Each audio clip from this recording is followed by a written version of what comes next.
This is so stupid! I don't have to listen to some random lady in a black dress. 13-year-old Madison Harper's voice echoed through the juvenile courtroom. Her face twisted in contempt as she glared at the woman sitting behind the bench. The judge, a composed woman in her late 40s with auburn hair pulled back in a tight bun, sat perfectly still, her expression unreadable.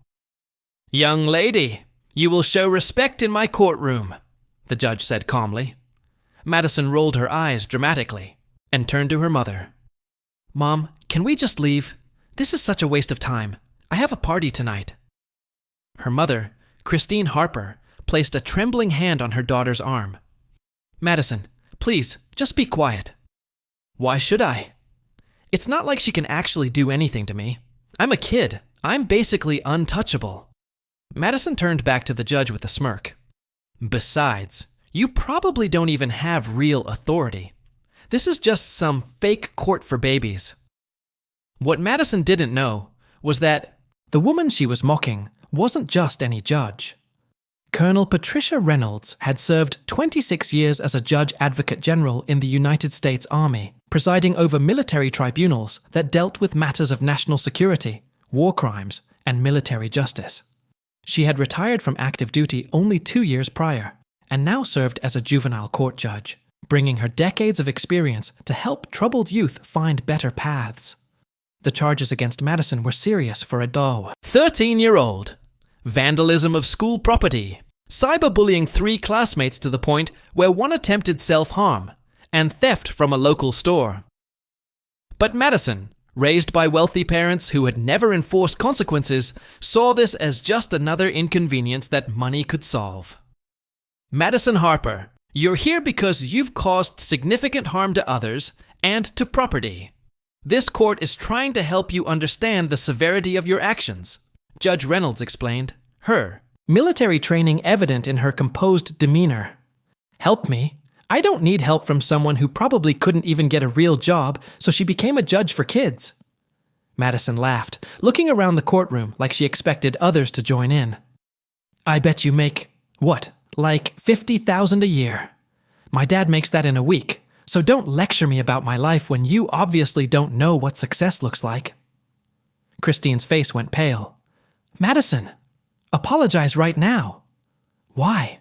It's true. Look at her. She probably drives a Toyota and lives in some basic house.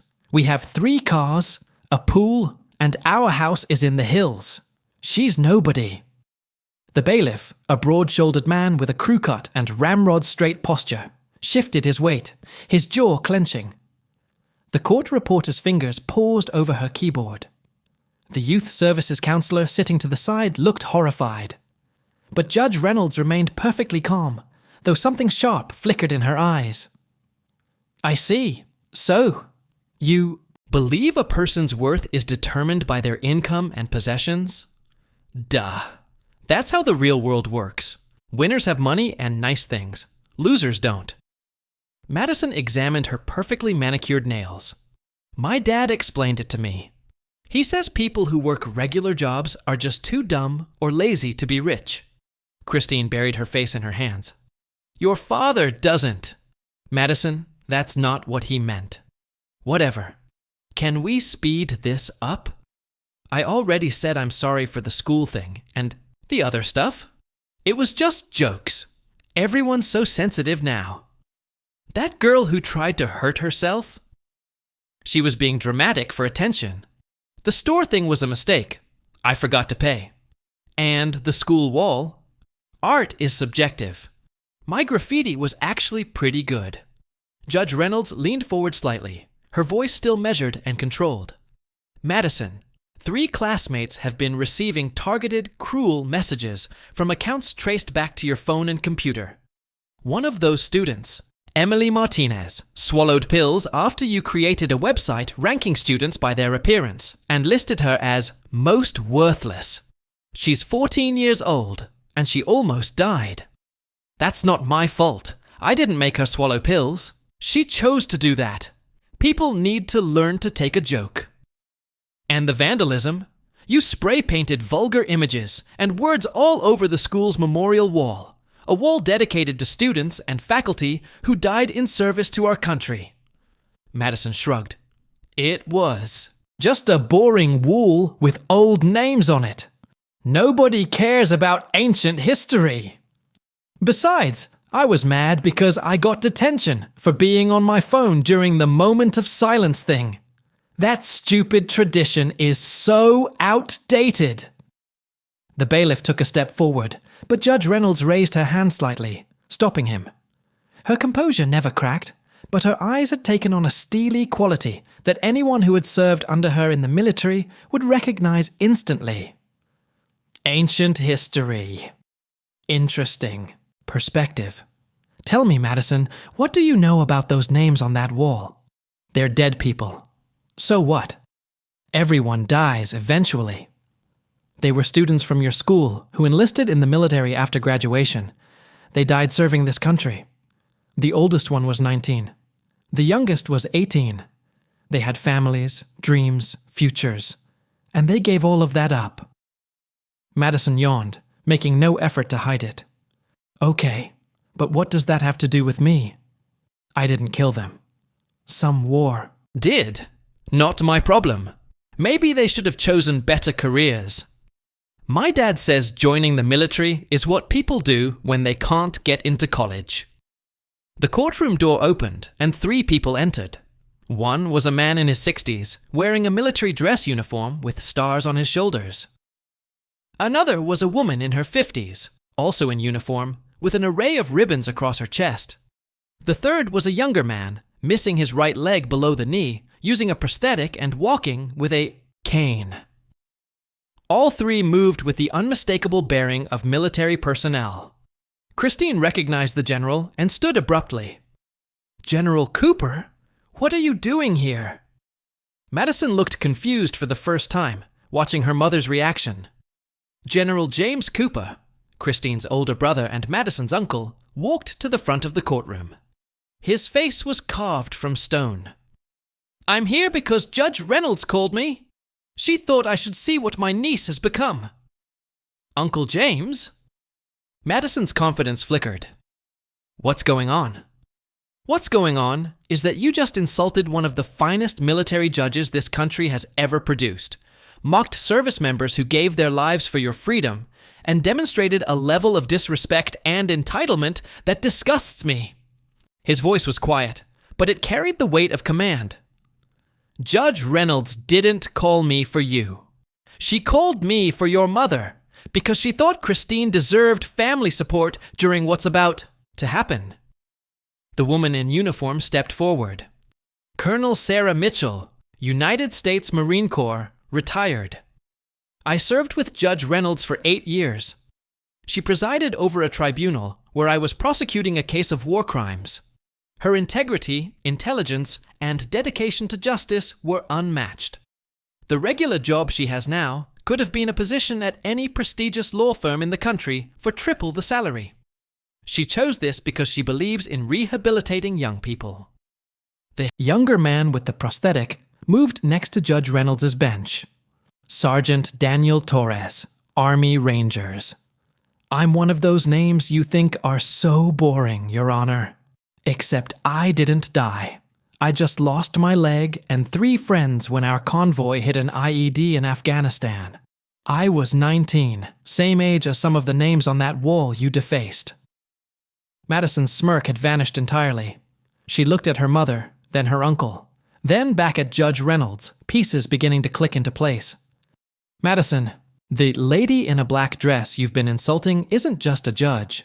She's Colonel Patricia Reynolds, former Judge Advocate General, United States Army. She served in Iraq, Afghanistan, and numerous classified operations. She's presided over cases involving terrorism, espionage, and international law. She's argued before military tribunals that determined the fates of dangerous criminals and enemy combatants. And she's shown more patience with you in the last 10 minutes than most people would have shown in 10 seconds. Judge Reynolds spoke, her voice carrying a new edge. Madison, I've sat across from war criminals who showed more remorse and respect than you've displayed today. I've seen enemy combatants with more honor. The fact that you're 13 years old is the only reason you're still sitting in that chair instead of being held in contempt of court. I didn't know you were in the military, Madison stammered, her earlier bravado crumbling. And that matters? If I had been just a regular civilian judge, would your behavior have been acceptable? If I had been the Toyota-driving, basic house-living person you described, would disrespect be justified? Madison's mouth opened and closed, but no words came out. General Cooper continued, his disappointment palpable. Your father, my brother-in-law, has apparently been teaching you that success is measured in dollars, and that service is for failures. Let me correct that education right now. Every person in this room, wearing a uniform, has sacrificed more than you can comprehend. They've missed births, anniversaries, holidays. They've watched friends die. They've made split-second decisions that saved lives or cost them. And they did it for a salary that wouldn't cover your monthly shopping budget. Colonel Mitchell added, Judge Reynolds graduated top of her class from Harvard Law School. Harvard, Madison. She could have joined any firm, made millions. Instead, she chose to serve. After she retired from the Iowa military, she could have taken a 6-figure position at a private firm. Instead, she took this job because she believes in giving young people chances to turn their lives around. People like you. Sergeant Torres leaned on his cane. Those names on the wall you vandalized, I knew 2 of them. David Chen was going to be a teacher. Sarah Williams wanted to be a veterinarian. They didn't get to do those things because they died protecting people like you. And you called them ancient history. Madison's face had gone white. Tears were forming in her eyes, but she blinked them back furiously. I didn't mean... I thought... You thought what? That disrespect is acceptable if the person doesn't have money or status? That service members are failures? That you're untouchable because your family is wealthy? Judge Reynolds stood for the first time, and her full presence filled the courtroom. She wasn't tall, but she commanded space like a general. Let me tell you what's about to happen. Madison Harper! The room fell silent. You are going to spend the next 6 months in a juvenile rehabilitation program. Not a nice one with counselors who coddle you. A structured program with military-style discipline. You will wake at 5 a.m. You will do physical training. You will attend classes on empathy, consequences, and citizenship. You will do community service. And you will write letters of apology to every person you've harmed, including the families of the fallen service members, whose memorial you desecrated. Christine gasped. Your Honor, please, isn't that extreme? She's just a child who made mistakes. Mrs. Harper, your daughter told a classmate to just die already in a message seen by 200 students. That classmate tried to follow that suggestion. Your daughter stole $300 worth of merchandise from a store whose owner is a single mother struggling to stay in business. Your daughter vandalized a memorial to the dead with sexual images and curse words. These aren't mistakes. These are choices that demonstrate a complete lack of empathy, respect, or conscience. Madison was crying now, real tears streaming down her face. Please, I'm sorry. I'll be better. Don't send me away. Now you're sorry? Not when you were tormenting Emily Martinez. Not when you were laughing about the store owner's distress. Not when you were destroying a memorial. You're sorry now because there are consequences. That's not remorse, Madison. That's fear of punishment. General Cooper put a hand on his sister's shoulder as Christine began to cry. Patty is giving Madison a gift, even if she doesn't see it that way. Real discipline, real consequences, real change. It's what she should have received at home years ago, Judge Reynolds continued. Furthermore, you will have no contact with your old friend group during this period. No social media, no smartphone. You will be issued a basic phone for emergencies only. Your parents will be required to Attend family counseling sessions weekly. And when you return to regular school, you will be on probation for 1 year. Any infractions, any disrespect, any bullying, and you'll be right back in that program. This is unfair. Other kids do bad stuff and don't get sent away, Madison shouted, her fear manifesting as anger. Other kids don't show the level of callousness and entitlement you've displayed. Other kids show remorse. Other kids acknowledge their wrongdoing. You've done none of that. Until 30 seconds ago, when you realized there would be consequences, you thought this was a joke. Colonel Mitchell spoke up. Madison, I'm going to tell you something that might help. When I was 19, I made a serious mistake during training. I thought I knew better than my commanding officer. My arrogance could have gotten people killed. I was disciplined harshly, and I resented it. But that discipline saved my life and my career. It taught me that consequences are how we learn. Pain, when it comes from our own poor choices, is actually a teacher. Sergeant Torres nodded. I volunteered for the mission where I lost my leg. Nobody forced me. I chose to serve because I believed it mattered. I'd make the same choice again. Know why? Because service, sacrifice, and duty are what give life meaning. Not money, not status, not popularity. Integrity and honor are what define us. You're 13, so you can still learn that. But you need to want to learn it. Madison looked at Judge Reynolds with red, swollen eyes. What if I promise to be better? What if I do community service and counseling but stay at home? Please, I don't want to go to some program. I'm scared. Judge Reynolds' expression softened slightly, the first hint of compassion showing through. Madison, being scared is appropriate. You should be scared of who you're becoming. But this program isn't a punishment designed to hurt you. It's an intervention designed to save you. Right now, you're on a path that leads to a life without real friends, without genuine accomplishment, without purpose. You'll be 30 years old, still trying to buy respect and friendship, still treating people as beneath you, still believing that cruelty is acceptable if you can get away with it. I don't want to be that person, Madison whispered. Then prove it. Not with words, but with actions. 6 months from now, show me a young woman who has learned empathy, humility, and respect. Show me someone who understands that every person has value, regardless of their bank account or job title. Show me someone who would never dream of tormenting a classmate or disrespecting a memorial to the fallen. Christine spoke through her tears. Can I at least visit her? Once a month, supervised visits. This isn't a prison, Mrs. Harper. It's a school. But it's a school that understands tough love and real accountability. Your daughter needs both. General Cooper added, Christine, you and Robert need to examine how you've been parenting. Madison didn't develop these attitudes in a vacuum. She learned that wealth equals worth, that service is for failures, and that she's above consequences. Those lessons came from somewhere. Christine nodded miserably. Robert is going to be furious. He thinks money can solve anything. Then maybe he needs to learn the same lesson Madison is about to learn. Money doesn't solve character defects. It often makes them worse. Judge Reynolds looked back at Madison. Do you understand the terms of your sentence? Madison nodded, unable to speak.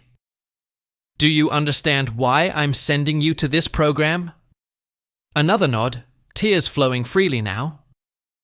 Then let me add one more thing. This program has a 92% success rate. 92% of kids who go through it come out changed for the better. They learn discipline, respect, and empathy. Many of them say it was the best thing that ever happened to them, even though they hated it while they were there. You would be one of those success stories, Madison, but you have to choose to be. The bailiff stepped forward with paperwork, and Christine signed it with shaking hands. Madison was given 48 hours to say goodbye to her family and pack appropriate clothing. Nothing designer, nothing flashy, just functional items. As Madison was escorted out by a youth services officer, she turned back one last time. "Judge Reynolds?" "Yes, Madison." "I really am sorry. For what I said about you. And for everything else." Judge Reynolds studied her for a long moment. "I believe you're sorry right now. The question is whether you'll still be sorry 6 months from now, when the consequences are over, and you're back in your comfortable life. Real change isn't feeling bad when you're caught. It's choosing to be better, even when no one is watching." After Madison left, General Cooper approached the bench. "Thank you, Patty. I know that was difficult." "It's my job, James, but it never gets easier. Seeing kids who've been failed by the adults in their lives." Colonel Mitchell added, "You showed more restraint than I could have. If a 13-year-old had said those things to me, I might not have kept my cool." "Years of practice," Judge Reynolds said with a slight smile. "Plus, I genuinely believe that girl can change. She's not evil, just spoiled and misguided. The program will be good for her." Sergeant Torres, who had been quiet, spoke up. "Your Honor, I'd like to volunteer to speak at the program during her time there. Share my story. Maybe help her understand what service really means." "That would be wonderful, Sergeant. Thank you." As the courtroom emptied, Judge Reynolds sat back down and pulled out a file. Inside was a photo of herself, 25 years younger, in her Army dress uniform on the day of her commissioning. She'd been so idealistic then, believing in justice and the rule of law with absolute certainty. 26 years of service had taught her that justice was complicated, that good people made bad choices, and that sometimes the kindest thing you could do for someone was to hold them accountable for their actions. Madison Harper was one of hundreds of kids she'd sentenced over the past 2 years, each one a puzzle, each one a chance to change a trajectory. 6 months later, Madison stood once again in Judge Reynolds' courtroom. But the teenager who entered was almost unrecognizable from the one who had left. Her hair was pulled back simply, her face free of makeup, her clothes plain. But more than her appearance, her demeanor had changed entirely. "Madison Harper, you've completed the program. Your counselors report that you exceeded all expectations. You want to speak?" Madison approached the bench, her hands clasped respectfully in front of her. "Your Honor, 6 months ago, I stood here and said terrible things. I disrespected you. I disrespected service members. I disrespected everyone. I thought I was better than others because my family has money. I was wrong about everything." Judge Reynolds listened, her expression neutral. "The program was the hardest thing I've ever done. I wanted to quit every single day for the first month. I cried myself to sleep. I hated the rules, the discipline, the early mornings. But somewhere around week 6, something changed. I started listening to the stories of the other kids there, kids who'd faced real hardships, real trauma.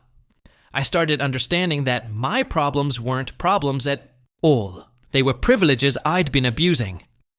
Madison pulled out a letter. "This is from Emily Martinez, the girl I bullied. I wrote her an apology letter as part of my program requirements. She wrote back, 'She forgave me, Your Honor. Even after everything I did, she forgave me. I don't know if I would have been that strong.' What did you learn, Madison?" "I learned that respect isn't something you demand.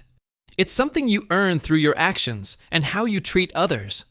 I learned that service, whether it's military service or community service or just being kind, is what gives life meaning. I learned that my words have power, and I use that power to hurt people when I should have been using it to help them." Madison's voice cracked slightly. "And I learned that you gave me a gift, even though I didn't see it that way at the time. You didn't just punish me. You pushed me to become someone better, someone I'm actually proud to be." Judge Reynolds nodded slowly. "The real test begins now, Madison. When you go back to your school, your old friends, your comfortable life, it's easy to be humble and respectful in a structured program. Can you maintain those values when you're back in an environment that doesn't require them?" I don't know, Your Honor. I hope so. But I'm scared I'll slip back. Then let me give you something to remember. Judge Reynolds stood and walked around the bench, something she rarely did. She approached Madison and looked her directly in the eyes. When I was in the military, I saw the best and worst of humanity. I saw soldiers sacrifice everything for their brothers and sisters. I also saw people abuse their power, hurt the innocent, and justify cruelty. The difference between those two groups wasn't intelligence or strength or background. It was choice. Every single day, they chose who they wanted to be. She placed a hand on Madison's shoulder. You're going to face choices every day. When a classmate is being bullied, you'll choose whether to join in, stay silent, or defend them. When you see someone struggling, you'll choose whether to mock them or help them. When you have power over others, you'll choose whether to abuse it or use it responsibly. Those choices will define you far more than your family's wealth ever could. Madison wiped away tears. How do I make sure I make the right choices? You remember this feeling right now, this humility, this awareness, this commitment to being better. And when you're tempted to go back to your old ways, you remember Emily Martinez's forgiveness, your uncle's disappointment, and the names on that memorial wall you defaced. Remember that every person you meet is fighting their own battle, carrying their own burdens, deserving of dignity and respect. Madison nodded. I will. I promise. Your probation is officially completed. Your record will be sealed when you turn 18, provided you stay out of trouble. You have a clean slate, Madison. Use it wisely. As Madison turned to leave, she paused. Your Honor, thank you for not giving up on me, for seeing something worth saving. Judge Reynolds smiled, a real smile that softened her entire face. Madison, I never saw someone who needed saving. I saw someone who needed guidance. There's a difference. You were never broken. You were just lost. Now you've found your way. After Madison left with her mother, General Cooper remained. You did good work with her, Patty. Time will tell. I've seen kids change in programs and then revert when they're back in their old environment. But I think she has a real chance. She reminds me of myself at that age, actually. Arrogant, entitled, certain I knew everything. The military knocked that out of me real fast. Judge Reynolds chuckled. It has a way of doing that. Funny how the things we resent most in the moment often become the things we're most grateful for later. Will you keep tabs on her? I always do. Every kid who passes through my courtroom, I follow their progress.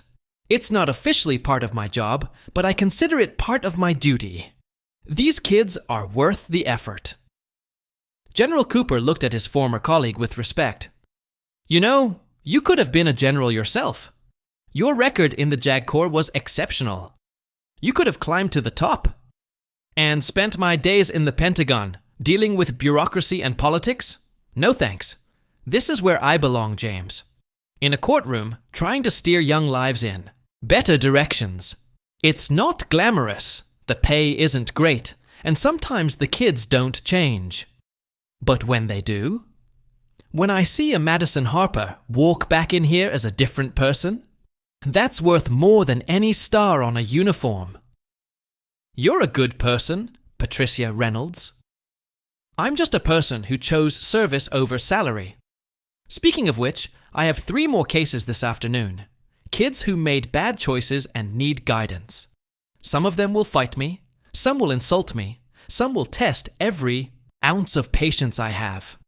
And I'll treat each one with the same respect and dedication, because that's what they deserve.